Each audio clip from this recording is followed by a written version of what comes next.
লক্ষ্য নির্বিঘ্নে ভোট, সংশোধনাগার কর্তৃপক্ষকে কড়া বার্তা কমিশনের। 6ই মে পর্যন্ত কোনো বন্দীকে প্যারোলে বা অস্থায়ী মুক্তি দেয়া যাবে না। সংশোধনাগারগুলোতে নিয়মিত সারপ্রাইজ তল্লাশি চালাতে হবে। মোবাইল ও সিম কার্ড উদ্ধারে অভিযান এবং জ্যামের পরীক্ষা করার নির্দেশ। ভোটের 48 ঘন্টা আগে ও ভোটের দিন নজরদারি আরো বাড়াতে হবে। সংশোধনাগার থেকে ভোটে প্রভাব ফেলার চেষ্টা রুখতে গাফিলতি বরদাস্ত নয়। রাজ্যের সব সংশোধনাগার কর্তৃপক্ষকে এমনই নির্দেশ নির্বাচন কমিশনের।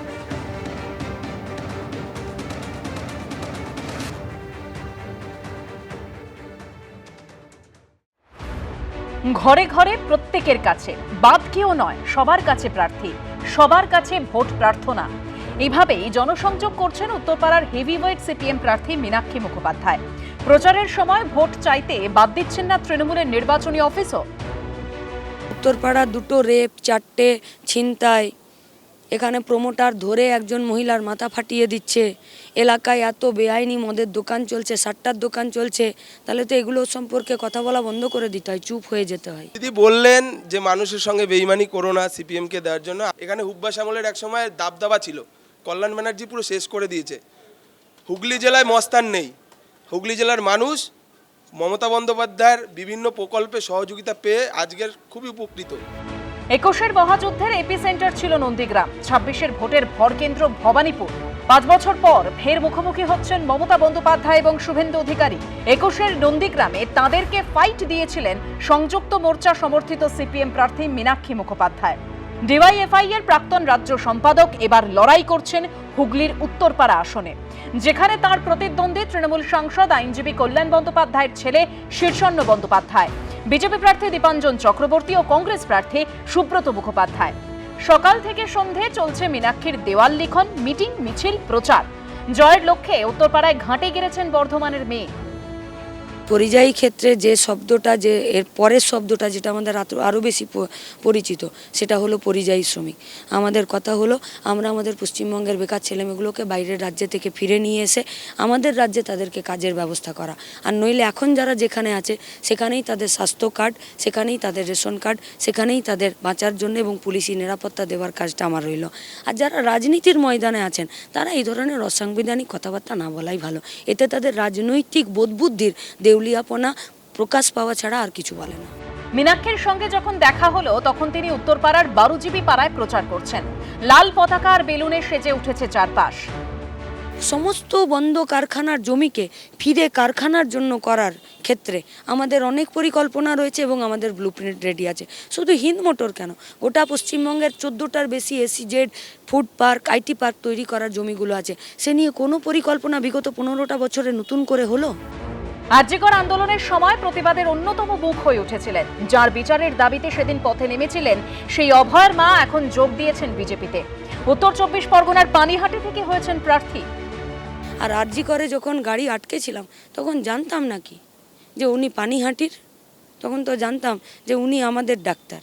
পশ্চিমবঙ্গটা আমাদের, আমরা পশ্চিমবঙ্গের সিএম আইপ্যাকের অফিস থেকে আপনাদের নাকের ডগা থেকে ফাইল বের করে নিয়ে চলে আসছেন, আপনারা চুপ করে দাঁড়িয়ে আছেন আর আপনারা বলছেন বিরোধী ভোট। আমরা তো দুজনকে এক জায়গায় দাঁড়িয়ে দেখছি। বারুজিবি পাড়ায় প্রচার করতে করতেই মীনাক্ষী ঢুকে পড়লেন তৃণমূলের নির্বাচনী অফিসে। পশ্চিমবঙ্গে লুটের রাজনীতি চলেছে, পশ্চিমবঙ্গে আইনের শাসন ছিল না, পশ্চিমবঙ্গে বেনিয়মটাই নিয়ম হয়েছে। আমরা পশ্চিমবঙ্গে লুট বন্ধ করতে চাইছি, বেনিয়মটাকে নিয়ম নয়, নিয়মটাকে ফিরে রিস্টোর করতে চাইছি এবং আইন অনুযায়ী পরিচালনা। মীনাক্ষী রাতে থাকছেন দলীয় নেতাদের বাড়িতেই। সকাল হলেই শুরু করছেন প্রচার। সকাল থেকে দুপুর, বিকেল থেকে রাত খাটছেন, ঘরে ঘরে যাচ্ছেন, চিনছেন উত্তরপাড়াকে, চাইছেন তাদের ভালোবাসা। অর্ণব মুখোপাধ্যায়ের report, ABP Ananda.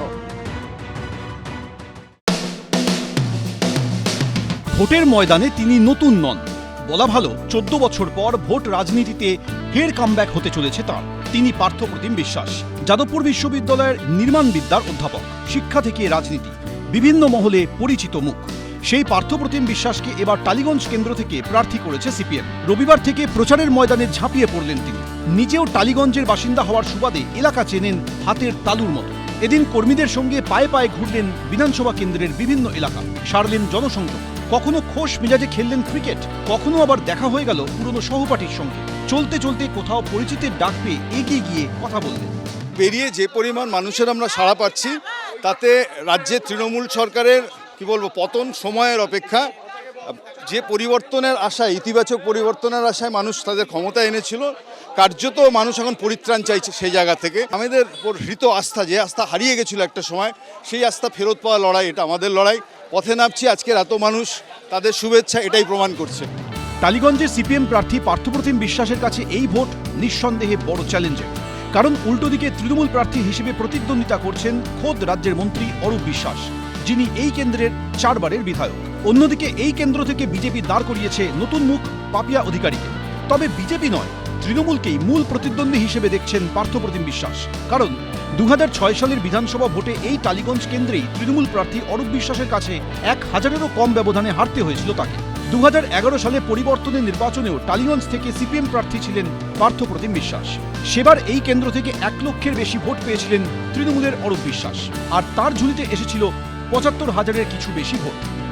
বিজেপিও is not the alternative, ফলে বামেদের আবার চায় মানুষ, সেটাই অন্তত পক্ষে আমার মনে হচ্ছে যে প্রাথমিকভাবেই এখানে প্রতিপক্ষ রাজ্যের মন্ত্রিসভার সদস্য বলে এই লড়াই অনেকটা সহজ, কারণ মানুষকে রাজ্য সরকারের সার্বিক ব্যর্থতা বোঝাতে গেলে সিম্বলিক কতগুলো মানুষের নাম যদি করতে হয়, ফিরহাদ হাকিম, অরূপ বিশ্বাস, এই ধরনের শোভনবাবু, এরা হচ্ছে প্রত্যেকে রাজ্য মন্ত্রিসভার গুরুত্বপূর্ণ সদস্য। ফলে যে রাজ্য সরকারের ব্যর্থতার প্রতীক হিসাবে তারা যত বেশি লড়েন, যে কেন্দ্রে লড়েন, মানুষের পরিবর্তন ঘটাতে তত বেশি সুবিধা হয়। আমি আশাবাদী যে এই টালিগঞ্জ কেন্দ্রে বামেদের পুনরুত্থান হবে। কাঠফাটা রোদে সকাল থেকে দুপুর অবধি প্রচার, তারপরে একটু জিরিয়ে নেওয়া নেতাজি নগরের পার্টি অফিসে। আজকে বিকেলেও আমরা এই যে দুপুরবেলা আমরা শেষ করছি, যখন আমরা আবার বিকেলের একটা প্রস্তুতি নিজেরা নিশ্চয়ই সেরে নিচ্ছি, এবং সম্ভাব্য, কারণ সময় যেহেতু খুব কম, আর টালিগঞ্জ একটা বিরাট বড় কনস্টিটিউয়েন্সি, যেখানে প্রায় 4 আর 5 9টা ওয়ার্ড, ফলে কার্যত প্রত্যেকটা ওয়ার্ডে 3 দিনের বা 3.5 দিনের বেশি সময় পাওয়া যাবে না। তার মধ্যে এই টালবৈশাখীর মধ্যে আসবে, অনেক দিনের প্রচারই ভেস্তে যায়, বিশেষত বিকেলে। ফলে সেই হিসেবে যতটুকু সময় পাওয়া যাচ্ছে সেটাকে এফেক্টিভলি ইউজ করা। যারা এই অঞ্চলের সমস্ত কী বলবো পথ ঘাট, মানুষ, মাটি সব চেনেন, তারাই এই কাজটা করেন। আমি তো তাদের সাথে জুড়ে যাই, এইটাই।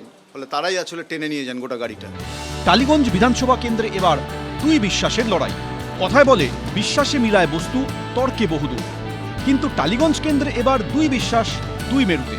এখন সাধারণ মানুষ কোন বিশ্বাসে বিশ্বাস রাখবেন তা জানা যাবে 4 মে, বিধানসভা নির্বাচনের ফল বেরোনোর দিন। সত্যজিৎ বৈদ্য, এবিপি আনন্দ। এবিপি আনন্দ, এগিয়ে থাকে, এগিয়ে রাখে।